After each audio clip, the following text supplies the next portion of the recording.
Hi hello angel blessing tarot റീഡിങ്ങിലേക്ക് എല്ലാവർക്കും സ്വാഗതം. ഇന്നത്തെ റീഡിങ്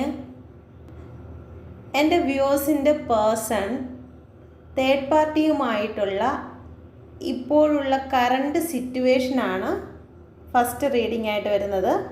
സെക്കൻഡ്, തേർഡ് പാർട്ടിയും പേഴ്സണും തങ്ങളിലുള്ള അവരുടെ ഫ്യൂച്ചർ. ഈ തേർഡ് പാർട്ടിയും പേഴ്സൻ്റെയും റീഡിംഗ് ആണ്. നിങ്ങൾ ഇതിൻ്റെ അകത്ത് വരുന്നില്ല. ഓക്കെ, അപ്പോൾ ആദ്യമേ അവരുടെ കറണ്ട് സിറ്റുവേഷൻ എന്താണെന്ന് നോക്കാം.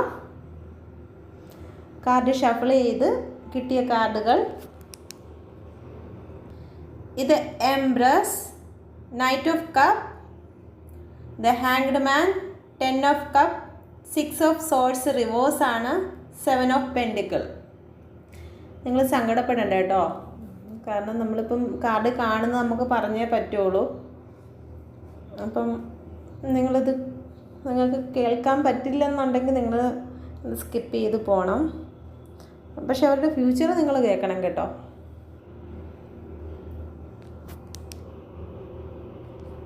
അവർക്ക് ബോട്ടമായിട്ട് വന്നിരിക്കുന്നത് 6 ഓഫ് കപ്പാണ്. റീഡിങ്ങിലേക്ക് കിടക്കാം. ദ എംപ്രസ്, ഒരു മദർ ഫിഗറാണ് ഇവിടെ തേർഡ് പാർട്ടി ആയിട്ട് കാണുന്നത്. ഒന്നുകിൽ നിങ്ങളുടെ പേഴ്സൺ ഒരു വിവാഹം കഴിച്ച വ്യക്തി, ഒരു കുഞ്ഞിൻ്റെ അമ്മ, സിംഗിൾ പേരൻറ്റ്, അങ്ങനെ ആരെങ്കിലും ആയിരിക്കാം. എല്ലാവർക്കും അല്ല, ചില ആൾക്കാർക്ക്, ഒരു 80% ആൾക്കാർക്കും ഇതൊരു മദർ ഫിഗറായിട്ടാണ് അല്ലെങ്കിൽ ഒരു ഫാദർ ഫിഗറായിട്ടാണ് ഇത് റീഡിങ് വരുന്നത്. ഇവിടെ മദർ എന്ന് പറയുമ്പോഴത്തേക്ക് നിങ്ങളുടെ ഓപ്പോസിറ്റ് നിൽക്കുന്ന സെക്സ് ആണെങ്കിൽ, ഇപ്പം ആണുങ്ങൾ മെയിലാണ് ഇത് കേൾക്കുന്നതെന്നുണ്ടെങ്കിൽ അവർ നിങ്ങളുടെ പാർട്ട്ണറിൻ്റെ തേർഡ് പാർട്ടി മെയിലായിട്ട് എടുക്കുക എന്ന് വെച്ച് കഴിഞ്ഞാൽ ഒരു ഫാദർ ഫിഗറായിട്ട് എടുക്കുക. ഓക്കെ, എനർജി അങ്ങോട്ട്. ഇപ്പം ഈ കാർഡ് ഇപ്പോൾ ഫീമെയിലിൻ്റെ കാർഡാണ്, പിക്ചർ ഫീമെയിലിൻ്റെ ആയതുകൊണ്ടാണ് അങ്ങനെ പറയുന്നത്. എന്തായാലും ഒരു സിംഗിൾ പേരൻ്റ് ആണ്, അല്ലെങ്കിൽ ഒരു സിംഗിൾ പേരൻ്റ് അല്ലെങ്കിൽ ഒരു കൊച്ചിൻ്റെയൊക്കെ അമ്മ, അങ്ങനെയൊക്കെ ഡിവോഴ്സായി നിൽക്കുന്നതോ അങ്ങനെയൊക്കെ ആയിട്ടുള്ളത്, ഹസ്ബൻഡോ ഒരു സിംഗിൾ മദറോ ഫാദറോ ഒക്കെ ആവാം. നല്ല ബോൾഡായിട്ടുള്ള ആളാണ്. നല്ല തേർഡ് പാർട്ടി എന്ന് പറയുന്ന വ്യക്തി നല്ല ബോൾഡായിട്ട്, ബ്യൂട്ടിയാണ്, നല്ല ഭംഗിയാണ് കാണാൻ, നല്ല ശരീര വടുവും കാര്യങ്ങളൊക്കെ ഉള്ള വ്യക്തിയാണ്. പ്രഗ്നൻ്റ് ആണ്. ചില വ്യക്തികളിൽ മാത്രമാണ് ഈ എനർജി വരുന്നത്. പ്രഗ്നൻ്റ് ആകാൻ സാധ്യതയുണ്ട്. ചിലവർ പ്രഗ്നൻ്റ് ആയിരിക്കാം. എല്ലാവർക്കും റെസൊനേറ്റ് ആവത്തില്ല. ചില വ്യക്തികൾക്ക് മാത്രം ഇതൊരു പ്രഗ്നൻ്റ് ആയതുകൊണ്ടായിരിക്കാം നിങ്ങളുടെ പാർട്ടി തേർഡ് പാർട്ടിയിലോട്ട് പോയത്. അല്ലെങ്കിൽ ഇത് നാറ്റിക്കും അങ്ങനെ പ്രശ്നം ഉണ്ടാക്കുമെന്നൊക്കെ ആയതുകൊണ്ടായിരിക്കാം പോകേണ്ടി വന്നത്. ഓക്കെ, എല്ലാവർക്കും റെസൊനേറ്റ് ആവത്തില്ല. കുറച്ച് പേർക്ക് അങ്ങനെയുള്ള എനർജി വരുന്നവർ മാത്രം അതെടുക്കുക, ഇല്ലെന്നുണ്ടെങ്കിൽ വിട്ടുകളയുക. ഒരു പക്ഷേ നിങ്ങളുടെ പാർട്ട്ണർക്ക് സാമ്പത്തികമായിട്ടുള്ള ഹെൽപ്പ് ചെയ്തായിരിക്കും ഈ ഒരു റിലേഷനിലോട്ട് അവർ പോയത്. സാമ്പത്തികമായിട്ട് ഒക്കെ ഒരു മുൻപന്തിയിൽ നിൽക്കുന്ന ഒരു വ്യക്തിയാണ് നിങ്ങളുടെ തേർഡ് പാർട്ടി. അല്ലാന്നുണ്ടെങ്കിൽ നിങ്ങളുടെ തേർഡ് പാർട്ടിയുമായിട്ടൊരു എന്തെങ്കിലും ഒരു കമ്പനിയോ അല്ലെങ്കിൽ എന്തെങ്കിലും ഒരു പാർട്ട്ണർഷിപ്പ് ജോലിയോ അങ്ങനെ എന്തെങ്കിലും സാമ്പത്തിക ഇടപാട് നടത്തിയാണ് നിങ്ങളുടെ പാർട്ട്ണറും തേർഡ് പാർട്ടിയുമായിട്ടുള്ള റിലേഷൻ ഉണ്ടായിട്ടുള്ളത്. ചിലപ്പം കടം വാങ്ങിച്ച് അങ്ങോട്ടും ഇങ്ങോട്ടും അത് ചോദിച്ചു എടുത്തും ഒക്കെ സംസാരമൊക്കെ വന്നായിരിക്കും അവർ ആ ഒരു റിലേഷനിലോട്ട് എത്തിച്ചേരുന്നത്. എന്തായിരുന്നാലും സാമ്പത്തികമായി ബന്ധപ്പെട്ടിട്ടാണ് ഈ ഒരു റിലേഷൻ സ്റ്റാർട്ട് ചെയ്തിട്ടുള്ളത്. പിന്നെ അത് ശാരീരികമായ ബന്ധത്തിലോട്ടും സെക്ഷുവലായിട്ടുള്ള നീഡ്സും കാര്യങ്ങളും ഒക്കെ അവിടെ വന്നിട്ടുണ്ട്. നിങ്ങളുടെ പാർട്ട്ണർ എന്തായാലും തേർഡ് പാർട്ടിയുടെ അടുത്ത് പോയിരിക്കുന്നത് സാമ്പത്തികമായിട്ടുള്ള കാര്യങ്ങൾ കണ്ടിട്ട് തന്നെയാണ്. അവരുടെ കയ്യിലും കഴുത്തിലും അല്ലെങ്കിൽ അവരുടെ വണ്ടിയും ബൈക്കും ഇതൊക്കെ കണ്ടിട്ട് തന്നെയാണ് അവർ ഭയങ്കര വലിയ റിച്ചാണ് എന്നുള്ളത് കണ്ട് ഞാൻ അവിടെ ചെന്ന് കഴിഞ്ഞാൽ എനിക്ക് ഭയങ്കരമായിട്ടെല്ലാം കിട്ടും, ഞാൻ ഭയങ്കര സുഖ സൗകര്യത്തിൽ ജീവിക്കും, അവരുടെ ജോലി ഇങ്ങനെയാണ് അങ്ങനെയാണ്, അവർ ഭയങ്കര സ്റ്റാൻഡേർഡ് ആയിട്ടുള്ള ആൾക്കാരാണ്, എനിക്ക് സമൂഹത്തിൽ നിലയും വിലയൊക്കെ കിട്ടും എന്നുള്ളതെല്ലാം മനസ്സിൽ കണ്ടുകൊണ്ടാണ് നിങ്ങളെ നോക്കുമ്പോഴത്തേക്ക് അയ്യോ ഇവിടെ ഒരു പാവം, അപ്പുറത്ത് നോക്കുക എത്രയും ഭയങ്കര റിച്ച് ആൾ, എൻ്റെ സ്റ്റാൻഡേർഡൊക്കെ വലുതാവും, അങ്ങനെയാണ് എന്നുള്ള രീതിയിലാണ് അപ്പുറത്തോട്ട് ചാടി പോയിട്ടുള്ളത്. അല്ലാതെ പ്രണയമല്ല, അവിടെ പ്രണയമല്ല, പ്രണയം മുഴുവനും നിങ്ങളോടായിരുന്നു. പക്ഷേ ഇവിടെ പോകുന്നത് ഒന്നുകിൽ ശാരീരികമായ നീഡ്സ്, സെക്സ് പരമായിട്ടുള്ള എന്തെങ്കിലും, അതല്ലാന്നുണ്ടെങ്കിൽ പണം. ഇത് രണ്ടും, ഈ ഒരു രണ്ട് കാര്യമാണ് തേർഡ് പാർട്ടി ചൂസ് ചെയ്യാനുള്ള കാരണം. ഇപ്പം നിങ്ങളുടെ പേഴ്സൺ ദ ഹാങ്ഡ് മാൻ ആണ്, തേർഡ് പാർട്ടിയിൽ സ്റ്റക്കായി നിൽക്കുകയാണ്. അവരിപ്പോൾ ശരിയായ ബുദ്ധിയിലല്ല എല്ലാം കാണുന്നത്. അവരെ ഇപ്പോൾ ബുദ്ധി ഉപദേശിക്കാൻ വേണ്ടി നിങ്ങളുടെ പരിചയക്കാരോ അല്ലെങ്കിൽ നിങ്ങളുടെ ബന്ധുക്കളോ, ചിലപ്പം ഹസ്ബൻഡ് വൈഫായിരിക്കാം, നിങ്ങളുടെ വീട്ടുകാരൊക്കെ പോയി ഇടപെട്ടിരുന്നാലും അവരുടെ ബുദ്ധി ഇപ്പം തലകീഴായി കിടക്കുകയാണ്. അവരെന്താണോ ചിന്തിക്കുന്നത് അതാണ് കാര്യം. അവർക്ക് ഇപ്പോൾ എന്ത് പറഞ്ഞു കൊടുത്തിരുന്നാലും അവർക്ക് മനസ്സിലാവത്തില്ല. അവരിപ്പം ഹാങ്ഡ് മാനാണ്. അവരുടെ വ്യൂ പോയിൻ്റ് ഇപ്പം വേറൊരു രീതിയിലാണ്, നേരെ രീതിയിലല്ല അവരിപ്പോൾ നോക്കുന്നത്. അവർക്ക് ശരിയാണ് ഇപ്പം അവർ കാണുന്ന കാഴ്ച, അല്ലെങ്കിൽ തേർഡ് പാർട്ടിയോടൊപ്പം ലൈഫ് ഇപ്പം എല്ലാം അവർക്ക് ശരിയാണ്. നിങ്ങളെന്നുള്ള വ്യക്തിയല്ല നിങ്ങളുടെ വീട്ടുകാരോ അല്ലെങ്കിൽ നിങ്ങളുടെ ഫ്രണ്ട്സിനെ കൊണ്ടൊക്കെ, ഇപ്പോൾ ലവേഴ്സൊക്കെ ആണെങ്കിൽ നിങ്ങളുടെ ഫ്രണ്ട്സിനൊക്കെ കൊണ്ടൊക്കെ സംസാരിപ്പിക്കുകയോ, അവൻ ഇത്രയും വേദനയാണെങ്കിൽ അവൾക്ക് ഇത്രയും വേദനയാണ്, നീ തിരിച്ചു വാ, അവനിലോട്ട് തിരിച്ചു വാ എന്നൊക്കെ പറഞ്ഞു കഴിഞ്ഞാലൊക്കെ അവർക്ക് 100 ന്യായങ്ങൾ നിരത്തി വെച്ചിട്ട് പറയും, എനിക്കിപ്പം ഈ ഒരു ആളിൽ നിന്നാണ് എനിക്കിപ്പോൾ സന്തോഷവും കാര്യങ്ങളൊക്കെ കിട്ടുന്നത്. അവിടെ നിന്ന് കഴിഞ്ഞാൽ എനിക്ക് അവളിൽ നിന്നും അല്ലെങ്കിൽ അവനിൽ നിന്നും എനിക്ക് വേദന മാത്രമേ ഉള്ളൂ, എനിക്ക് അതിനെക്കഴിഞ്ഞ് സമാധാന സന്തോഷവും ഇവിടെയാണ്, എനിക്കിവിടെയാണ് ഹാപ്പി എന്നുള്ള രീതിയിലാണ് നിങ്ങളുടെ പേഴ്സൺ നിൽക്കുന്നത്. ഇപ്പോൾ തേർഡ് പാർട്ടിയായിട്ട് ഇപ്പം നല്ല ഹാപ്പി ആയിട്ട് പൊയ്ക്കൊണ്ടിരിക്കുകയാണ്. ഇത് കറണ്ട് സിറ്റുവേഷനാണ്. എന്തൊക്കെയോ ഈ ഹാങ്ഡ് മാൻ എന്ന് പറയുമ്പോൾ ഒരുപാട് കാര്യങ്ങളെ നഷ്ടപ്പെടുത്തി. ചിലപ്പോൾ അവരുടെ ഫ്രണ്ട്സിൻ്റെ സർക്കിളായിരിക്കും, അല്ലെങ്കിൽ ബന്ധുക്കളെ ആയിരിക്കും, അല്ലെങ്കിൽ മക്കളെ ആയിരിക്കും, വൈഫിനെ ആയിരിക്കും. ഇതെല്ലാം നഷ്ടപ്പെടുത്തിയിട്ടാണ് അവർ ഈ ഒരു തേർഡ് പാർട്ടി എന്നുള്ളതിനെ ചൂസ് ചെയ്തിരിക്കുന്നത്. ഒരുപാട് നഷ്ടങ്ങൾ വരുത്തിക്കൊണ്ടാണ് അവർ ഇതിലോട്ട് പോയിരിക്കുന്നത്. അടുത്തത് 10 ഓഫ് കപ്പാണ്. അവർ നല്ല ഫാമിലി, ഹാപ്പി ഫാമിലി. അവരിപ്പോൾ നോക്കുമ്പോഴത്തേക്ക് കൊട്ടാരവും വീടും കാറും ഇതെല്ലാം കാണുകയാണ്. അപ്പം എനിക്ക് ഇത് ഭയങ്കര എൻ്റെ ഹാപ്പി ഫാമിലിയാണ്, ഞാൻ സ്വപ്നം കണ്ട ഫാമിലി ഇതാണ് എന്നും പറഞ്ഞ് അവർ അടിച്ച് പൊളിക്കുകയാണ്. അവർ ടൂറിന് പോകുന്നു. ഇപ്പം അവരുടെ മക്കളുണ്ടെങ്കിൽ ആ മക്കളും, ഇവരുടെ മക്കളുണ്ടെങ്കിൽ ഈ മക്കളും ഒക്കെ ആയിട്ട് ഫുള്ള് ഫാമിലി ആകുകയാണ്. ഇല്ലെന്നുണ്ടെങ്കിൽ ഇത് ലവേഴ്സാണ് കാണുന്നതെന്നുണ്ടെങ്കിൽ അവർ തങ്ങളിൽ ഒരു ട്രിപ്പ് പോവുകയും ഒക്കെ ചെയ്യണം. ആ ട്രിപ്പ് പോകുന്നതിൻ്റെ ഫോട്ടോയും കാര്യങ്ങളും ഒക്കെ സ്റ്റാറ്റസും ഇടുന്നുണ്ടായിരിക്കും. ചിലപ്പോൾ രഹസ്യമായിട്ടും വയ്ക്കും. ഇത് കൂടുതൽ പേർക്കും എനർജി ആയിട്ട് വരുന്നത് അവർ ഫേസ്ബുക്കിലും അവിടെ ഇവിടെയൊക്കെ അവർ ട്രിപ്പ് പോകുന്നതിൻ്റെയൊക്കെ സ്റ്റാറ്റസും കാര്യങ്ങളും ഒക്കെ ഇടും. ഓക്കെ, നിങ്ങളെ കാണിക്കാൻ വേണ്ടിയിട്ടാണ് അതൊക്കെ ഇടുന്നത്. അവർ ഹാപ്പി ആണെന്നും നീ കൂടെ ഉണ്ടായിരുന്ന സമയത്ത് ഞാൻ വളരെ ദുഃഖത്തിലായിരുന്നെന്നും പ്രഷറിലായിരുന്നു എന്നും ഇപ്പം ഞാൻ ഭയങ്കര സന്തോഷത്തിലും ഹാപ്പിയിലുമാണ് എൻ്റെ ലൈഫ് പോകുന്നതെന്നും കാണിക്കാൻ വേണ്ടി സ്റ്റാറ്റസും കാര്യങ്ങളൊക്കെ നിങ്ങളെ കാണിക്കാൻ വേണ്ടി സ്പെഷ്യൽ ചെയ്ത് ഇടുന്നുണ്ട്. 6 ഓഫ് സോഴ്സ് റിവേഴ്സാണ് വന്നിരിക്കുന്നത്. അവർക്കറിയാം അവർ ഈ ചെയ്യുന്നത് തെറ്റാണെന്നും അതിൻ്റെ റിയാലിറ്റി ഒരുപാട് ദൂരെയാണെന്നും അറിയാം. എങ്കിലും വരുന്ന പോലെ വരട്ടെ, ഗോ വിത്ത് ഫ്ലോ പോകാൻ വേണ്ടിയിട്ടാണ് അവർ നിൽക്കുന്നത്. ഇപ്പം എന്താണോ എനിക്കിപ്പോൾ നീഡ്സ്, കുറച്ച് സെക്സാണ്, അല്ലെങ്കിൽ കുറച്ച് പണമാണ്, എൻ്റെ സ്റ്റാൻഡേർഡാണ്, എനിക്കിപ്പോൾ കാറും വണ്ടിയൊക്കെ കുറച്ച് കറങ്ങി നടക്കണം, എനിക്കിപ്പോൾ അടിച്ച് പൊളിച്ച് ചെത്തി നടക്കണം. ഇപ്പം എന്താണോ ആ സുഖത്തിനും സന്തോഷത്തിനും ഒപ്പം പോകാനാണ് ഇപ്പം നിങ്ങളുടെ പാർട്ട്ണറും തേർഡ് പാർട്ടിയും ഒക്കെ ആഗ്രഹിക്കുന്നത്. ഓക്കെ, ഇപ്പം എന്തായാലും അവർ ഭയങ്കര സന്തോഷത്തിൽ അടിച്ച് പൊളിച്ച് ജീവിച്ച് പൊയ്ക്കൊണ്ടിരിക്കുകയാണ്. Go with flow. ആരൊക്കെ എതിർത്താലും എന്തൊക്കെ ചെയ്തിരുന്നാലും ഞാനിപ്പോൾ ഈ പോകുന്ന പോക്കിലേ ഞാൻ പോവുള്ളൂ, ആരും എന്നെ ഉപദേശിക്കേണ്ട, എന്നെ തല്ലേൻ്റെ അമ്മാവ, ഞാൻ നന്നാകില്ല എന്നും പറഞ്ഞുകൊണ്ട് തന്നെയാണ് അവർ പോകുന്നത്. അടുത്തതായിട്ട് വന്നിരിക്കുന്നത് 7 ഓഫ് പെൻഡിക്കിളാണ്. ഈ തേർഡ് പാർട്ടി എന്ന് പറയുന്ന വ്യക്തി ഒന്നുകിൽ അവരുടെ ചൈൽഡ്ഹുഡ് ഫ്രണ്ട്സ് അങ്ങനെ ആയിരിക്കും, അല്ലെങ്കിൽ കൂടെ പഠിച്ചവരായിരിക്കും, അല്ലെങ്കിൽ അവരെ ഉപദേശിച്ച്, അയ്യോ നിങ്ങളുടെ ബന്ധത്തിൽ ഇങ്ങനെയൊക്കെ പ്രശ്നങ്ങളുണ്ട്, നിങ്ങൾ തങ്ങളിലുള്ള ബന്ധങ്ങൾ സോൾവ് ചെയ്യാനായിട്ട് ഇടയിൽ കയറി വന്ന വ്യക്തിയായിരിക്കും. ചിലപ്പം നിങ്ങളുടെ പേഴ്സണും തങ്ങളിലുള്ള അടിയും വഴക്കും സോൾവ് ചെയ്യാനായിട്ട് ഇതിൻ്റെ ഇടയിലോട്ട് കയറി വന്ന വ്യക്തി സോൾവ് ചെയ്ത് അവരങ്ങ് സോൾവാക്കി. ഓക്കെ, അങ്ങനെയും ഇതിൻ്റെ അകത്ത് കാണുന്നുണ്ട്. എന്തായാലും നല്ല രീതിയിൽ അറിയുന്ന വ്യക്തിയാണ്. പഴയ ഓർമ്മകളും കാര്യങ്ങളും ഒക്കെ ഉള്ള വ്യക്തികളാണ്. പുതിയതായിട്ട് പൊട്ടി വന്നതൊന്നുമല്ല.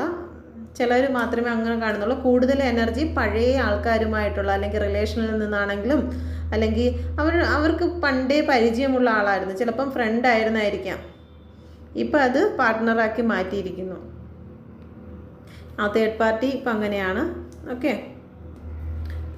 പിന്നെ 7 ഓഫ് പെൻഡിക്കിൾ, ഈ നിങ്ങളുടെ പാർട്ട്ണർ വിചാരിക്കുകയാണ്, പാർട്ട്ണർക്ക് കുറച്ച് പൈസയൊക്കെ കൊടുത്തിട്ടുണ്ട്, എന്തായാലും കുറച്ച് ഗിഫ്റ്റും കാര്യങ്ങളൊക്കെ കൊടുത്തിട്ടുണ്ട്, ഇച്ചിരി വില പിടിപ്പോൾ എന്തൊക്കെ കൊടുത്തിട്ടുണ്ട്. അപ്പോൾ കൊടുത്തപ്പം ഇനിയും ഇതിൻ്റെ അകത്ത് ഉണ്ടല്ലോ എന്നുള്ള രീതിയിൽ വീണ്ടും അങ്ങോട്ട് പറ്റി പോകണം, എനിക്കിതിലും വലിയ ഗിഫ്റ്റുകൾ കിട്ടും, നിങ്ങൾ കൊടുത്തതിൽ നിന്നും വലുത് എന്തൊക്കെയോ കൊടുത്തിട്ടുണ്ട്. അപ്പോൾ അതുകൊണ്ട് അത് നോക്കി അവിടെ കാവൽ നിൽക്കുകയാണ് ഇനി. കാരണം തേർഡ് പാർട്ടിയുടെ കയ്യിൽ ഒരുപാട് പണവും കാര്യങ്ങളും എന്തൊക്കെയോ കാര്യങ്ങളൊക്കെ ഇഷ്ടംപോലെ ഇരിപ്പുണ്ട്. അപ്പോൾ അതെല്ലാം അടിച്ചെടുക്കാൻ വേണ്ടിയിട്ട് കാത്തു നിൽക്കുകയാണ്.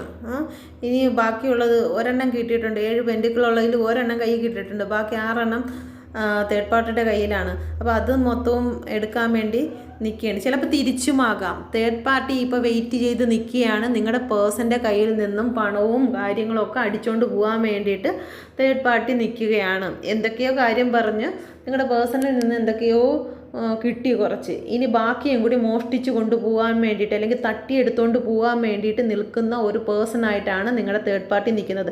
എനർജി അങ്ങോട്ടും ഇങ്ങോട്ടും വരാം. ചിലപ്പോൾ നിങ്ങളുടെ തേർഡ് പാർട്ടി ആയിരിക്കും പേഴ്സണെ ചതിക്കാൻ നിൽക്കുന്നത്, ഇല്ലെങ്കിൽ നിങ്ങളുടെ പേഴ്സണായിരിക്കും തേർഡ് പാർട്ടിയുടെ സാധനങ്ങളെല്ലാം എടുത്ത് ഓടാൻ നിൽക്കുന്നത്. ഈ 2 എനർജി അങ്ങോട്ടും ഇങ്ങോട്ടും മാറി വരും. അപ്പോൾ ഈ തേർഡ് പാർട്ടി എന്ന് പറയുന്നത് നിങ്ങൾ 6 ഓഫ് കപ്പാണ്, ബോട്ടം വന്നിരിക്കുന്നത് 6 ഓഫ് കപ്പാണ്. പരിചയമുള്ള ആളാണ്, നിങ്ങൾ കൂട്ടിൽ നിന്നോ അല്ലെങ്കിൽ നിങ്ങളുടെ പ്രശ്നങ്ങൾ സോൾവ് ചെയ്യാൻ വേണ്ടി ഇടയിൽ കയറിയതോ ഉപദേശിക്കാനായിട്ട് വന്ന ആൾക്കാരോ അങ്ങനെ ആരണ്ടൊക്കെയാണ്. ഒരു 80% എനർജി അങ്ങനെയാണ് കാണുന്നത്. ബാക്കിയുള്ളവർ റീസണലായിട്ട് പരിചയപ്പെട്ടവരായിരിക്കാം. ഓക്കെ. ഇനിയാണ് നിങ്ങൾ കേൾക്കേണ്ട കാര്യങ്ങൾ. തേർഡ് പാർട്ടിയും പാർട്ട്ണറുടെയും ഫ്യൂച്ചർ എന്തായിരിക്കും എന്നുള്ളത്. ഓക്കെ. ഇവിടെ വന്നിരിക്കുന്നത് ദ മൂണാണ്. ഓക്കെ. മൂണെന്ന് പറയുന്നത് ഭയങ്കര ഇമോഷണലായിട്ടുള്ള കാർഡാണ്. രഹസ്യങ്ങൾ, ഒരുപാട് രഹസ്യങ്ങൾ ഇവരുടെ ഫ്യൂച്ചറാണേ. ഒരുപാട് രഹസ്യങ്ങൾ ഇവർ തങ്ങളിൽ സൂക്ഷിക്കാൻ തുടങ്ങും. അങ്ങോട്ടും ഇങ്ങോട്ടും പരസ്പരം പറയത്തില്ല. ഒരുപാട് ഓർമ്മകൾ, പഴയകാല ഓർമ്മയിൽ തേർഡ് പാർട്ടി ഇരിക്കും, നിങ്ങളുടെ പേഴ്സണും ഇരിക്കും. അങ്ങോട്ടും ഇങ്ങോട്ടും കുറ്റപ്പെടുത്തലുകൾ, സംശയരോഗം, നീ എന്നെ ചതിക്കുകയാണോ, നീ എന്നിൽ നിന്ന് മാറിപ്പോവുകയാണോ, അങ്ങോട്ടും ഇങ്ങോട്ടും സംശയം, കൺഫ്യൂഷൻ, ഇങ്ങനെ കടുത്ത വിഷാദ രോഗത്തിലേക്ക് മാറുന്നു. ഫ്യൂച്ചറിൽ തേർഡ് പാർട്ടിയും നിങ്ങളുടെ പേഴ്സണുമായിട്ടുള്ള റിലേഷനിൽ ഭയങ്കര കടുത്ത വിഷാദ രോഗത്തിലേക്കും ഐസൊലേറ്റ് ആയിക്കൊണ്ടിരിക്കുകയും ചെയ്യും. ഇവർ ഒറ്റപ്പെട്ട് നിൽക്കും. ഒന്നുകിൽ നിങ്ങളുടെ തേർഡ് പാർട്ടി അവരുടെ സ്വാതന്ത്ര്യം അനുസരിച്ച് അവരുടെ ഫ്രണ്ട്സിനോടൊപ്പം പോകുകയെടുക്കുകയും ചെയ്യും. അല്ലെന്നുണ്ടെങ്കിൽ നിങ്ങളുടെ പാർട്ട്ണർ വീണ്ടും നിങ്ങളോട് കാണിച്ചതുപോലെ തേർഡ് പാർട്ടിയോടും കാണിക്കും. ഓക്കെ. തേർഡ് പാർട്ടിയോ നിങ്ങളുടെ പേഴ്സണോ ആരെങ്കിലും ഒരാൾ ഐസൊലേറ്റ് ആവും. ഫ്യൂച്ചറിൽ അതാണ് സംഭവിക്കാൻ പോകുന്നത്. അവരുടെ ലൈഫിൽ നിന്നും സന്തോഷങ്ങൾ പോയി പോകും. പിന്നെ വന്നിരിക്കുന്നത് 5 ഓഫ് പെൻഡിക്കിളാണ്.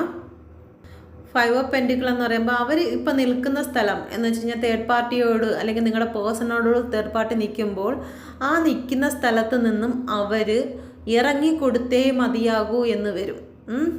ഇറങ്ങിക്കൊടുത്തേ മതിയാകൂ. അവരുടെ കയ്യിലുള്ള പേരും പ്രശസ്തിയും പൈസയും വസ്ത്രവും എല്ലാം അവരുടെ ആരോഗ്യസഹിതം നശിച്ച് ഒരു രോഗിയെ പോലെ മാന്യതയും എല്ലാം എന്ന് വെച്ച് കഴിഞ്ഞാൽ പൊതുമധ്യത്തിൽ പോലും നല്ലൊരു പേരും പ്രശസ്തിയൊക്കെ ഉണ്ടായിരുന്നത് സർവ്വതും നശിച്ച് ഒരു ഭിക്ഷക്കാരനെ പോലെ അല്ലെങ്കിൽ ഒരു ഭിക്ഷക്കാരിയെ പോലെ അവരിപ്പോൾ തേർഡ് പാർട്ടിയുടെ ലൈഫിൽ നിന്നും അല്ലെങ്കിൽ തേർഡ് പാർട്ടി നിങ്ങളുടെ പേഴ്സൻ്റെ ലൈഫിൽ നിന്നും ഇറങ്ങിക്കൊടുത്തേ, തലയും കുനിച്ച് ഒരു രോഗിയെ പോലെ ഇറങ്ങിക്കൊടുത്തേ മതിയാകും. അതാണ് 5 ഓഫ് പെൻഡിക്കിൾ നിങ്ങളുടെ തേർഡ് പാർട്ടി പേഴ്സണും തങ്ങളുടെ ഫ്യൂച്ചറിൽ കാണുന്നത്. ജഡ്ജ്മെൻ്റാണ് വരുന്നത്. ഈ വരുന്നത് മൊത്തവും അവർക്ക് വരേണ്ട കർമ്മയാണ്. ആ കർമ്മയാണ് അവരനുഭവിക്കാൻ പോകുന്നത്. ഇതൊരു കർമ്മയാണെന്ന് അവർ മനസ്സിലാക്കുകയും ചെയ്യും. ഈ സമയത്ത് ഇവരിങ്ങനെ തല കുനിച്ച് ഇറങ്ങുന്ന സമയത്താണ് നിങ്ങൾ ചെയ്ത നന്മകളും നിങ്ങൾ ചെയ്ത സ്നേഹങ്ങളും എല്ലാം ഒരു മൂവി, ഒരു തിയേറ്ററിൽ പടം ഓടുന്ന കണക്ക് നിങ്ങൾ അവരെ സ്നേഹിച്ചതും അവരുടെ പിറകെ നടന്ന് അവർക്ക് വേണ്ടുന്ന കാര്യങ്ങളെല്ലാം നിങ്ങൾക്ക് പൈസ ഉണ്ടായിട്ടല്ല, കടം വാങ്ങിച്ചിട്ടാണെങ്കിലും നിങ്ങൾ അവരുടെ കാര്യങ്ങളെല്ലാം ചെയ്തു കൊടുത്തിരുന്നു. നിങ്ങൾ ഒരുപാട് പൈസയൊന്നും ഉള്ള വ്യക്തികളാണെന്നല്ല, ഉള്ളതിൽ നിന്ന് തൃപ്തിയായിട്ട് നിങ്ങൾ നല്ലൊരു ഭാഗം തന്നെ അവർക്ക് വേണ്ടിയിട്ട് മാറ്റിവെച്ചു. നിങ്ങളുടെ സമയം പല സമയങ്ങളിലും നിങ്ങൾ ചിലപ്പോൾ ഭയങ്കരമായിട്ടും ഒന്ന് ഉറങ്ങാൻ പോലും കഴിയാതെ, അല്ലെങ്കിൽ ഫുഡ് പോലും കഴിക്കാൻ വയ്യാതെ ഇരിക്കുന്ന സമയത്ത് പോലും നിങ്ങൾ നിങ്ങളുടെ പാർട്ട്ണർക്ക് വേണ്ടി ടൈം ചിലവാക്കിയിട്ടുണ്ട്. ചിലപ്പോൾ ജോലിയൊക്കെ ചെയ്ത് തളർന്ന് വന്നിരിക്കുന്ന സമയമായിരിക്കും, ഒന്ന് ഫുഡ് കഴിക്കാൻ പോലും ഇരിക്കാതെ ആയിരിക്കും നിങ്ങളുടെ പാർട്ട്ണറിന് വേണ്ടി നിങ്ങൾ ടൈം കൊടുക്കുന്നത്. പക്ഷേ അതെല്ലാം ഒരു മൂവി പോലെ, ഒരു തിയേറ്ററിൽ ഇരുന്ന് പടം കാണുന്നത് പോലെ നിങ്ങളുടെ പാർട്ട്ണറിന് ഓർമ്മ വരും. എപ്പോഴാണ് ആ 5 ഓഫ് പെൻറ്റിക്കിൾ നിങ്ങളുടെ തേർഡ് പാർട്ടിയുടെ ഭാഗത്തു നിന്നും തലയും കുനിച്ച് ഇറങ്ങി വരുന്ന ഒരു അനുഭവം ഉണ്ടാവും. പണവും പ്രശസ്തിയും ആരോഗ്യം സഹിതം നശിച്ച് എല്ലാം നശിച്ച് അവർ ഇറങ്ങി വരുന്ന സമയത്ത്, ഒരു ഭിക്ഷക്കാരനെ പോലെ ഇറങ്ങി വരുന്ന സമയത്ത് നിങ്ങൾ ചെയ്ത കാര്യങ്ങളെല്ലാം ഓർക്കും. ആ സമയത്ത് ദൈവമേ, ഞാനിത് ചെയ്തത് എനിക്ക് അനുഭവിക്കേണ്ടതാകുന്നു, ഞാൻ അനുഭവിക്കുന്നത് കർമ്മയാകുന്നു എന്ന് വെച്ച് അവർ പ്രാർത്ഥിക്കും. എൻ്റെ ജീവൻ പോലും എടുക്കണമേ എന്ന് പ്രാർത്ഥിക്കും. പക്ഷേ അതൊന്നും നടക്കത്തില്ല. കർമ്മയെന്ന് പറയുന്നത് അവർക്കത് അനുഭവിച്ചേ മതിയാവും. അവരെത്ര ശ്രമിക്കും, ജീവൻ പോലും നഷ്ടപ്പെടുത്താൻ ശ്രമിച്ചാൽ പോലും അത് നടക്കില്ല. കാരണം അവർ ചിലപ്പം അത് ചെയ്യുമായിരിക്കും, പക്ഷെ അറുത്തിടും അവർ കഴിക്കുമായിരിക്കും, പക്ഷെ അത് നടക്കത്തില്ല. എടുത്ത് ഹോസ്പിറ്റലിൽ കൊണ്ടുപോകും. ഒന്നും അവരെന്തൊക്കെ ചെയ്തിരുന്നാലും ഒന്നും നടക്കത്തില്ല. കാരണം അവർ ചെയ്ത പ്രവൃത്തി അവർ ഈ ഭൂമിയിൽ അനുഭവിച്ച് തീർത്തേ അവരിവിടുന്ന് മടങ്ങുള്ളൂ. അപമാനം, നിങ്ങൾക്ക് തന്ന അപമാനം, നിങ്ങളെ വീട്ടുകാരുടെ നാട്ടുകാരുടെ മുമ്പിൽ നിങ്ങൾ അപമാനപ്പെട്ടിട്ടുണ്ടെങ്കിൽ അത് മൊത്തവും അവരും അത് അവരനുഭവിക്കുന്നത് നിങ്ങൾക്ക് ചിലപ്പം നിങ്ങൾ കണ്ടിട്ടുണ്ടോ വിത്തെന്ന് പറയുന്നത് കുറച്ച് കയ്യിൽ ഒരു ചെറിയ സഞ്ചിയിലുള്ള വിത്തായിരിക്കും നമ്മൾ പാടത്തേക്ക് ഇടുന്നത്. ആ പാടത്തിടുന്ന വിത്താണോ നമുക്ക് തിരിച്ച് ആ സഞ്ചിയിലുള്ള വിത്താണോ അല്ലെങ്കിൽ അതിനുള്ള ധാന്യമാണോ നമുക്ക് തിരിച്ച് കിട്ടുന്നത്? അല്ലല്ല, 100 മേനിയിൽ കിട്ടുന്നത്. അപ്പോൾ അവരെന്താണോ നിങ്ങളുടെ മേൽ വിതച്ചിട്ടുള്ളത്, നിങ്ങളുടെ മേൽ അവർ സന്തോഷമാണോ വിതച്ചിട്ടുണ്ടെങ്കിൽ അവർക്ക് സന്തോഷം കിട്ടും. അവർ തിരിച്ച് നിങ്ങൾക്ക് ദുഃഖവും അപമാനവും നിങ്ങളുടെ ധനനഷ്ടവും നിങ്ങളുടെ സാമ്പത്തികമായിട്ടും സമയവും എല്ലാം നഷ്ടപ്പെടുത്തിയിട്ടുണ്ടെങ്കിൽ, നിങ്ങളുടെ ആരോഗ്യം നഷ്ടപ്പെടുത്തിയിട്ടുണ്ടെങ്കിൽ ഇത് 100 മേനി അവർക്ക് തിരിച്ചു കിട്ടും. ഒരു വലിയ ട്രാക്കിൽ ഒക്കെ കൊണ്ടുപോകുന്ന രീതിയിൽ എന്താണോ അവർ നിങ്ങൾക്ക് തന്നത് അത് മൊത്തവും അവർക്ക് അനുഭവിച്ചേ മതിയാവും. അവരത് കൊണ്ടുപോയേ മതിയാവും. കാരണം അവർ വിതച്ചിരിക്കുന്ന കാര്യമാണ്. ഓക്കെ, പിന്നെ വന്നിരിക്കുന്ന പേജ് ഓഫ് കപ്പാണ്. ഒരുപാട് ഇമോഷണൽ കാര്യങ്ങളും കെയറും അതിനൊക്കെ വേണ്ടിയിട്ട് അവർ കാത്തു നിൽക്കുകയാണ്. പക്ഷേ തേർഡ് പാർട്ടിക്ക് അവരിൽ നിന്നോ ഒന്നും ഇത് അനുഭവിക്കാൻ കഴിയത്തില്ല. പാസ്റ്റിലാണേ, ഫ്യൂച്ചറിലാണേ ഇതൊന്നും അവർക്ക് അനുഭവിക്കാൻ കഴിയത്തില്ല. ഇമോഷണലായിട്ട് അവർ ഭയങ്കര ഇമോഷണൽ. അവർക്ക് ഒരു കെയറിങ് അല്ലെങ്കിൽ ഒരു സ്നേഹം, അവർക്കൊന്ന് സംസാരിക്കാനുള്ള സമയം, ഇതൊന്നും പരസ്പരം ഇവർക്ക് അങ്ങോട്ടും ഇങ്ങോട്ടും കൊടുക്കാൻ കഴിയാതെ ഇവർ നല്ല രീതിയിൽ വിഷമിക്കും. ഇമോഷണലായിട്ടുള്ള കാര്യങ്ങൾക്ക് വേണ്ടി നല്ല രീതിയിൽ വിഷമിക്കും, ഇമോഷണൽ നീഡ്സിന് വേണ്ടിയിട്ട്. ഓക്കെ, തേർഡ് പാർട്ടി ആണെങ്കിൽ പുതിയ റിലേഷനിലോട്ടൊക്കെ കടന്നു പോകും. ഓക്കെ, പുതിയ റിലേഷൻ അവരുടേതായ നീഡ്സ് നോക്കി അവർ വേറെ അടുത്തടുത്തായിട്ടൊക്കെ അവർ പോകും. അപ്പോൾ നിങ്ങളുടെ പാർട്ടി അവിടെ ഇങ്ങനെ കപ്പും പിടിച്ച് അതിലേക്ക് വല്ല ഒഴിക്കുമോ, എന്തെങ്കിലും സ്നേഹം തരുമോ, എനിക്ക് ഇച്ചിരി കെയർ തരുമോ എന്നൊക്കെ ചോദിച്ച് അവിടെ കുത്തിയിരിക്കും. ഓക്കെ, കിങ് ഓഫ് വാൻസ് റിവേഴ്സാണ്. നല്ല കാർഡ്. ഒരാൾക്ക് മോശം വരുമ്പോൾ ഞാൻ ഇത്ര സന്തോഷിക്കാൻ പാടില്ല, പക്ഷെ അവരനുഭവിക്കേണ്ടതല്ലേ, അതുകൊണ്ടാണ് കേട്ടോ. കാരണം അവർ നിങ്ങൾക്ക് പണി തന്നിട്ട് പോയത് കൊണ്ടാണ്. കാരണം നമ്മളെ ദ്രോഹിച്ചിട്ട് പോകുന്നവർക്ക് അത് കിട്ടി, അവർ ആ പാഠം പഠിക്കുന്നു എന്നറിയുമ്പോഴത്തേക്കും നമുക്ക് സന്തോഷം. അല്ലാതെ അവർക്ക് അത് വന്നതുകൊണ്ടല്ല, അവർ ആ പാഠം പഠിച്ചല്ലോ, അതുകൊണ്ടാണ് ഞാൻ സന്തോഷിച്ചത്. ദൈവമേനോട് ക്ഷമിക്കണേ. അവർക്ക് ഒരുപാട് പ്രശ്നം, തകർച്ച, കുടുംബം നശിച്ച് നാരായണക്കല്ലെടുക്കും. അവർ രാജാവിനെ പോലെ പ്രതാപം കാണിച്ചിരുന്ന സ്ഥലത്ത് നിന്ന് അവരുടെ ചെങ്കോലും കിരീടവും താഴെ വീഴും. അവർ തലകീഴെ മറിയും. അവർക്ക് ശത്രുക്കൾ കുടുംബത്തിലും നാട്ടിലും തേർഡ് പാർട്ടിയുടെ ബന്ധുക്കളിൽ നിന്ന് തന്നെ അവരുടെ ഫ്രണ്ട്സുകൾ തന്നെ ഇവർക്ക് നിങ്ങളുടെ പാർട്ട്ണർക്ക് മാനസികമായിട്ടും ശാരീരികമായും പീഡനങ്ങൾ ഏൽപ്പിക്കും. ഓക്കെ, ഇവിടെ നല്ല രീതിയിൽ ലീഡർ ക്വാളിറ്റിയിൽ നിന്നോ അവിടെ നിന്നോ അവരിപ്പോൾ യാചകനായി തീരും. എന്ന് വെച്ച് കഴിഞ്ഞാൽ കറക്റ്റ് 5 of Cups വന്നില്ലേ, അതുപോലെ ഒരു ഭിക്ഷക്കാരനെ പോലെ ആയിത്തീരും. അതാണ് ഇവിടെ വീണ്ടും ആവർത്തിച്ച് വരുന്നത്. നൈറ്റ് ഓഫ് പെൻറ്റിക്കിൾ റിവേഴ്സാണ്. എല്ലാം അവരിതുവരെ ഉണ്ടാക്കിയിരുന്ന എല്ലാ കാര്യങ്ങളും അവർക്ക് നഷ്ടപ്പെടുമെന്ന് വീണ്ടും വീണ്ടും ആവർത്തിച്ചാണ് ആ റീഡിങ് വന്നുകൊണ്ടിരിക്കുന്നത്. ഇതുവരെ സാമ്പത്തികമായിട്ടുണ്ടാക്കിയതും എല്ലാം അവർക്ക് നഷ്ടമാകും, അവരെ കൊള്ളയടിക്കപ്പെടും. അവരുടെ പേരും പ്രശസ്തിയും എല്ലാം അവർക്ക് നഷ്ടപ്പെടും. 5 of Pentacles എങ്ങനെയായിരുന്നു അതുപോലെ തല കുനിച്ച് എവിടെ നിന്നാണോ അവിടെ നിന്ന് അവരിറങ്ങേണ്ടി വരും. പക്ഷെ അവർ ഈ ജഡ്ജ്മെൻറ്റ് കാര്യങ്ങളൊന്നും താങ്ങാതെ താങ്ങാൻ അവർക്ക് പറ്റത്തില്ല. അവർക്ക് ഈ വേദന സഹിക്കാൻ പറ്റത്തില്ല, ഈ അപമാനം സഹിക്കാൻ പറ്റത്തില്ല എന്നും പറഞ്ഞ് അവർ ശ്രമിച്ചിരുന്നാലും ഒന്നും നടക്കാൻ പോകുന്നില്ല. അവർ ഈ കാര്യം മൊത്തവും അനുഭവിച്ച് പോയേ മതിയാവും. കാരണം അതാണ് നിയമം. ഈ പ്രകൃതിയിൽ നിന്ന് പ്രകൃതി അറിയാതെ ഒരു ഇല പോലും നിലത്ത് വീഴുകയില്ല. ഒരു കാര്യം പോലെ ഈ പ്രകൃതിയാണ്. എന്തെങ്കിലും ഒന്ന് സംഭവിക്കുന്നു, അത് പ്രകൃതിയുടെ ഇഷ്ടവും ആ എനർജിയും കൊണ്ട് മാത്രമേ എന്തും സംഭവിക്കുകയുള്ളൂ. ഈ ഭൂഗോളം മൊത്തവും എനർജിയിലാണുള്ളത്. എന്ത് സംഭവിക്കുന്നു, ഒരാൾക്കൊരു മോശം നെഗറ്റീവായിട്ട് വരുന്നോ, അതും വരുന്നത് പോലും പ്രകൃതിയുടെ യൂണിവേഴ്സ് അറിഞ്ഞിട്ട് തന്നെയാണ് അത് അവരുടെ ലൈഫിലേക്ക് വരുന്നത്. അപ്പോൾ ഇതാണ് റീഡിങ്. അപ്പം നിങ്ങൾക്കിത് റെസണേറ്റ് ആവുന്നെങ്കിൽ മാത്രം എടുക്കുക, ഇല്ലെന്നുണ്ടെങ്കിൽ ഫസ്റ്റിലേ സ്കിപ്പ് ചെയ്ത് പോവുക. നെഗറ്റീവ് റീഡിങ്ങിൽ മറ്റ് മെസ്സേജിലൊക്കെ കമൻസിലൊക്കെ കണ്ടു പോസിറ്റീവായിരുന്നവർ പോലും നെഗറ്റീവ് ആവുന്ന രീതിയിലാണെങ്കിൽ ഈ റീഡിങ് നോക്കരുത് കേട്ടോ. ഞാൻ ഇത് പോസിറ്റീവ് ആക്കാൻ വേണ്ടിയിട്ടാണ് പറയുന്നത്.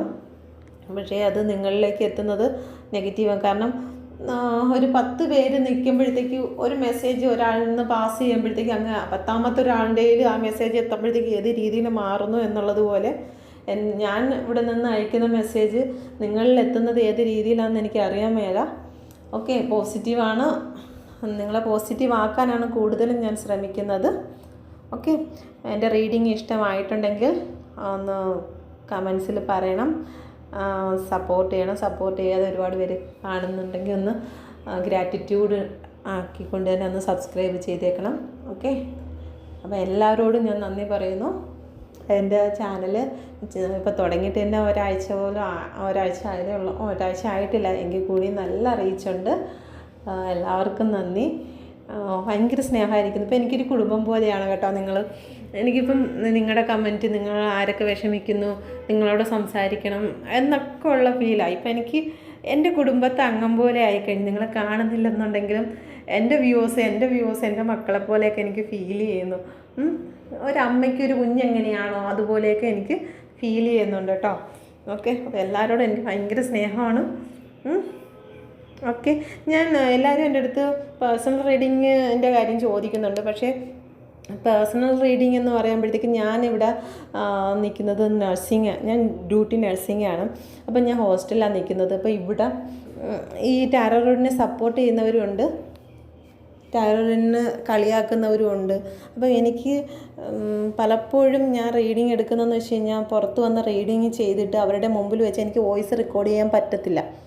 വോയിസ് റെക്കോർഡ് ചെയ്ത് കഴിഞ്ഞാൽ അവരുടെ ബഹളവും ഇതെല്ലാം ഡിസ്റ്റർബ് ആവും. ഒരിക്കലും എനിക്ക് നല്ല രീതിയിൽ റീഡിങ് കിട്ടത്തില്ല. അപ്പം അതുകൊണ്ട് ഞാൻ ടാറോട്ട് എടുത്തതിന് ശേഷം അത് നോട്ട് ചെയ്തിട്ടാണ് ഞാൻ പിന്നീട് ആരും ഇല്ലാത്ത ഒരു സ്ഥലത്തോ അല്ലെങ്കിൽ എക്സ്റേ റൂമിലോ അവിടെ എവിടെയെങ്കിലുമൊക്കെ പോയിട്ടാണ് ഞാൻ ഈ വോയിസ് റെക്കോർഡ് ചെയ്യുന്നത്. ഒരുപാട് ബുദ്ധിമുട്ടിയിട്ടാണ് ഞാനിത് ഇടുന്നത്. എനിക്ക് ടാറോ റീഡെന്ന് പറയുമ്പോഴത്തേക്ക് ആദ്യമൊക്കെ എനിക്ക് അത്ഭുതം തോന്നിയിട്ടുണ്ട്. പെട്ടെന്ന് ഈ എനർജിയൊക്കെ ഇങ്ങനെ കറക്റ്റ് ഇത്രയും ഇതായിട്ട് വരുന്ന കാരണം അപ്പോൾ എനിക്ക് ഇൻട്രസ്റ്റ് തോന്നി. കൊച്ചുനാളിലെ മുതലേ എനിക്ക് കുറച്ച് കാര്യങ്ങളൊക്കെ ഇങ്ങനെ നമ്മൾ മൈൻഡ് റീഡിംഗ് ഒക്കെ ചെയ്തില്ലേ, അതുപോലെയുള്ള അനുഭവങ്ങളൊക്കെ എനിക്ക് ഉണ്ടായിട്ടുണ്ട്. അപ്പോൾ അങ്ങനെ ഒരു യൂണിവേഴ്സിൻ്റെ ഒരു ബ്ലെസ്സിങ് ഉള്ളത് കൊണ്ടായിരിക്കാം ഈ റീഡിങ്ങിലോട് എനിക്കൊരു പാഷനായിട്ട് മാറിയിരിക്കുന്നത്. അപ്പോൾ എനിക്ക് ചെയ്യണമെന്നുണ്ട്, പക്ഷെ ഞാൻ അത്രയും ബെറ്റർ ആണോ എന്നൊന്നും എനിക്ക് അറിയത്തില്ല. ഞാനിപ്പോൾ സ്റ്റാർട്ട് ചെയ്തതല്ലേ ഉള്ളൂ, എനിക്കിതിനെക്കുറിച്ച് പഠിച്ച് വരുന്നതേ ഉള്ളൂ. ഇപ്പം നല്ലതുപോലെ ഞാൻ ഓക്കെയാണ്, 110 ഓക്കെ ആണെന്നുണ്ടെങ്കിൽ തീർച്ചയായിട്ടും ഞാൻ പേഴ്സണൽ റീഡിങ് എടുക്കുന്നതാണ്. ഇപ്പം എനിക്ക് അതിനുള്ള ക്വാളിറ്റി ഇല്ലെന്നാണ് എനിക്ക് തോന്നുന്നത്. ഓക്കെ, പിന്നെ എല്ലാവർക്കും നന്ദി. മെസ്സേജൊക്കെ എല്ലാവരുടെയും ഞാൻ കാണുന്നുണ്ട്. എന്നെ സപ്പോർട്ട് ചെയ്യുന്ന എല്ലാവർക്കും ഞാൻ നന്ദി പറയുന്നത് കേട്ടോ. ഓക്കെ, നിങ്ങളാരും വിഷമിക്കണം കേട്ടോ. നിങ്ങൾ വിഷമിക്കുന്ന കാണുമ്പോഴത്തേക്ക് എനിക്കും സങ്കടം വരും കേട്ടോ. ഓക്കെ, അപ്പം ഹാപ്പി ആയിരിക്കണം, എല്ലാവർക്കും പോസിറ്റീവ് ആയിരിക്കട്ടെ. ഓക്കെ, ഇത് വരുന്നിടത്ത് വെച്ച് കാണാനേ നമ്മളും ഗോവയത്ത് ഫ്ലോ അങ്ങ് പോവാം. ഓക്കെ, ശരി, ബൈ.